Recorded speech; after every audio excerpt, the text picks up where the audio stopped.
5 separate civilizations on 5 separate continents who never met, never traded, and never shared a single written word, all buried the same secret in their oldest stories. A drowned world, a handful of survivors, a boat, and a warning that came in time for some, and not at all for everyone else.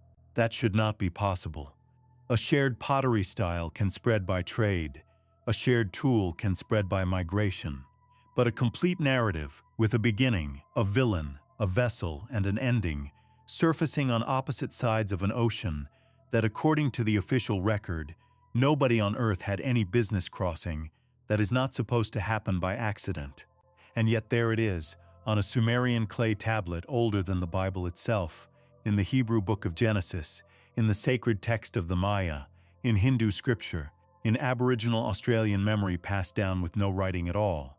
This is the story historians call the global flood myth. And for over a century, the institutions best equipped to explain it, geology departments, biblical scholars, anthropologists, have each held a piece of the answer and refused to hand it to the others. What you are about to hear is not one flood story. It is 3 competing explanations for why humanity everywhere remembers drowning. Only one of them has hard physical evidence sitting on the floor of the Black Sea right now. Stay with this, because by the end you will be the one deciding which of the 3 you believe, and the historians themselves still can't agree. Here is where it gets strange before it gets explainable. In the 1920s, a British archaeologist named Leonard Woolley was digging at the site of ancient Ur, in what is now Iraq. He cut down through layer after layer of city debris, pottery shards, broken walls, the normal mess of human occupation. Then, abruptly, the digging crew hit something nobody expected. A thick band of clean, water-laid silt, more than 8 feet deep, with no human artifacts in it at all. Below that silt, one kind of pottery. Above it, a completely different kind, made by different hands, in a different style. Woolley called it evidence of the flood. The press of the day ran with it as proof of Noah. But here is the part that almost never gets repeated in the documentaries that followed. Woolley's silt layer dates to roughly 3,500 years before our era, and it only shows up at Ur. A few miles away, at the equally ancient city of Kish, excavators found a similar flood layer, but at a different depth, suggesting a different date. At other Mesopotamian sites nearby, no flood layer at all. So the very evidence used to prove a single world-drowning catastrophe turned out, on closer inspection, to describe something messier. Repeated, devastating local river floods on a landscape where the Tigris and Euphrates regularly rearranged themselves without warning. Not one flood, maybe a dozen, spread across centuries, each one bad enough to end a city's memory of what came before it. And that is where the explanation should have ended the story. Except it didn't, because the Mesopotamian flood narrative itself is older, stranger, and far more specific than a few destroyed mud brick walls. To understand what is actually being argued about here, you have to go back before Noah. The oldest known version of the flood story is not in the Bible at all.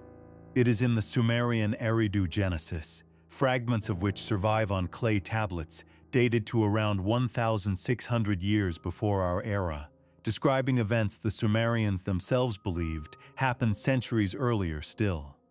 In that version, the king of the gods Enlil decides humanity has become too loud, too numerous, simply too much. He sends a flood to silence the world.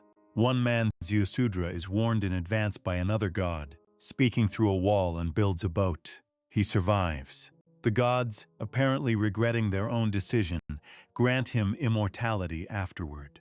That story then resurfaces, almost beat for beat, in the Epic of Gilgamesh, where the hero is now called Utnapishtim. Then it resurfaces again, centuries later, in the book of Genesis, where the hero is Noah. The reason for the flood becomes moral corruption rather than noise, and the god is singular rather than a quarreling council. Same boat, same birds sent out to look for land, same animals loaded in pairs. different theology stacked on top of an older skeleton. This is lens A, the traditional and religious view, and it deserves to be stated plainly and without mockery, because thousands of years of human conviction do not evaporate just because a tablet predates a scripture. Believers across multiple faiths hold that a real, divinely ordained flood reshaped the early world, and that the Mesopotamian versions are either echoes of the same true event filtered through pagan retelling, or corrupted copies of a story God had already revealed to humanity at the beginning. Under this view, the consistency between Eridu, Gilgamesh, and Genesis is not a problem to be explained away. It is exactly what you would expect if something enormous truly happened, and every nearby culture inherited a memory of it. Lens B is the academic and archaeological view, and it takes the opposite road into the same evidence. Mainstream flood geologists and ancient historians argue that the consistency between these stories has a far less dramatic explanation. Mesopotamia sits on a flat alluvial plain between two unpredictable rivers, prone to catastrophic seasonal flooding that could, in a bad year, genuinely look and feel like the end of the world to the people living through it. Under this reading, the story did not spread from one real global flood. It spread because Sumerian culture itself spread, through trade, through conquest, through shared scribal schools, carrying its flood myth along with its math, its laws, and its writing system into every culture that later borrowed from it. The Hebrews did not witness the same flood the Sumerians did. They inherited the same library. But here is the problem with that tidy explanation, and it is the kind of problem that the documentaries built around Lens B tend to skip past quickly. The flood story does not stay inside Mesopotamia's cultural reach. It shows up, independently, on the other side of the planet, among people who had no access to Sumerian scribal schools, no shared trade routes, and in several documented cases, no contact with the Old World at all before the modern era. In Mesoamerica, the Popol Vuh, the sacred text of the Quiché Maya, describes the gods destroying an earlier, flawed race of humanity with a flood of resin, because that earlier humanity had failed to honor its creators properly. In the Andes, Inca oral tradition recorded by Spanish chroniclers in the 1500s describes a great flood, Unu Pachacuti, sent to punish humanity, after which a handful of survivors repopulated the highlands. In China, the legend of Gun Yu describes decades of catastrophic flooding so severe that an engineer named Yu the Great spends 9 years digging channels to drain the world, eventually becoming an emperor for his trouble. In Aboriginal Australian tradition, stories describe a great flood caused by a frog who swallowed all the water in creation until the other animals tricked him into releasing it, again drowning the land in the process. In Hindu tradition, the god Vishnu, in the form of a fish, warns the sage Manu of a coming deluge and instructs him to build a boat and gather the seeds of every living thing. None of these cultures shared a written language with Sumer. Several of them, by the standard timeline of human migration, had been physically isolated from the rest of the world for thousands of years before these stories were ever recorded. A flood myth borrowed through trade routes cannot explain the Andes. It cannot explain Aboriginal Australia. So, either humanity, completely independently, on 5 separate continents, invented an almost identical disaster narrative purely by coincidence, or something else is going on. This is where Lens C enters, the alternative and suppressed view, and it deserves the same seriousness given to the first two.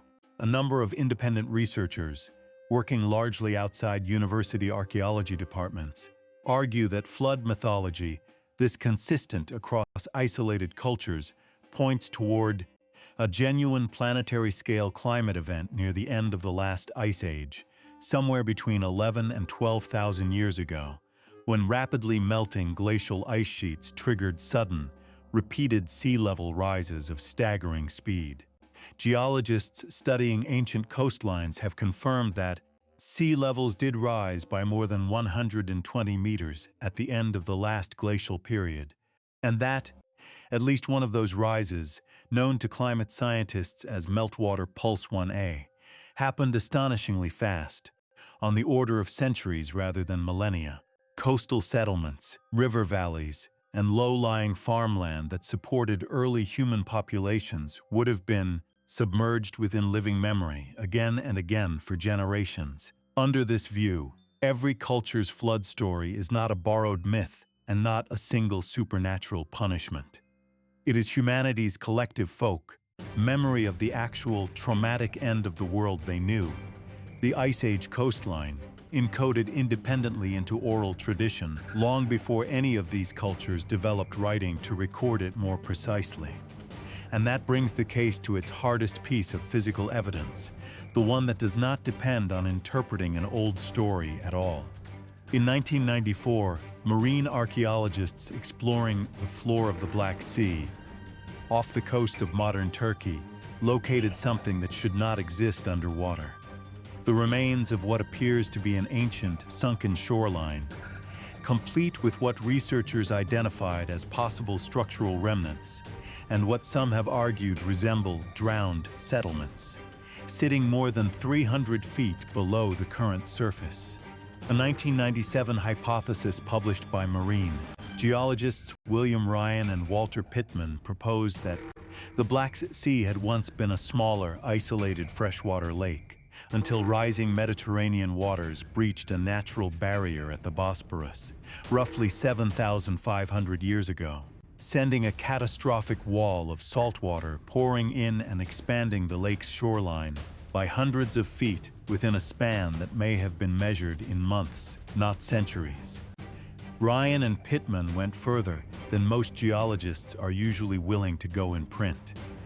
They suggested that the communities living around that ancient lakeshore, suddenly and violently flooded out of their homes, were the actual human source of the Mesopotamian flood story, carrying the memory of that disaster southward into the river valleys that would later become Sumer. Their hypothesis remains genuinely contested within geology. Some researchers support a rapid catastrophic flooding event. Others argue the Black Sea rose gradually over a much longer and far less dramatic timescale, and that no single dramatic flood ever happened there at all. And that contested status is frankly exactly where the honest version of this story has to sit. You now have three things that are individually true and stubbornly difficult to fit into one tidy explanation. You have a genuine, measurable, scientifically confirmed period of catastrophic global sea level rise at the end of the Ice Age. You have a disputed but seriously published hypothesis about a specific, sudden flooding event near the cradle of Mesopotamian civilization. And you have flood narratives appearing, independently, on every inhabited continent on Earth, each one insisting, in its own language and its own theology, that the old world drowned and only a few were warned in time. None of that proves Noah's Ark sat on a mountaintop in modern Turkey, waiting to be found by a drone with a good camera. It also does not prove that every flood myth on Earth is nothing more than independent local rivers behaving badly, dressed up afterward in divine language because frightened people needed someone to blame. Both of those conclusions are more confident than the evidence currently allows. What the evidence does support carefully is something quieter and arguably more unsettling. Around the same window of time when the Ice Age ended and the seas rose fast enough to be remembered, human populations across an enormous geographic range appear to have experienced, and then independently encoded, the memory of a genuinely catastrophic period of flooding. Whether that memory traveled as folklore from a single trauma near the Black Sea, or arose from dozens of unrelated regional disasters that simply rhymed with each other, because flooding always rhymes with flooding, the historical record as it currently stands cannot fully decide. What it can tell you is this: the story did not start with Noah. It did not start with Ziusudra either. By the time anyone first wrote it down, on a clay tablet in a Sumerian temple archive, the flood story was already old enough that the people writing It down believed it had happened to their own distant ancestors. They were not inventing folklore. They believed they were recording history that had simply been waiting for a very long time for someone to finally put it in writing. So the real question is not whether the flood happened. Geologically, in some form, some places it almost certainly did. The real question is whether what survived in Genesis, in the Popol Vuh, in the Inca Chronicles, and in the Eridu tablets is the memory of one shared global catastrophe that humanity scattered and then slowly forgot the unity of, or whether it is something closer to humanity's deepest universal nightmare. Water taking back what the land had only ever lent us, arrived at again and again, by people who never spoke to each other at all. Maybe the flood was one event remembered everywhere because everyone in some form was there. Or maybe the flood was every flood. And what we are really looking at is not one drowned world, but the proof that every culture on Earth independently learned to fear the exact same thing. We have only just touched a part of this mystery, but the real question lies in your perspective. Was the flood one event remembered everywhere, or every flood remembered separately by people who never knew of each other at all? What do you think really happened to the world before the waters rose? Is there anything we missed? Leave your thoughts in the comment section below. I am always here to discuss and listen to your deeper insights.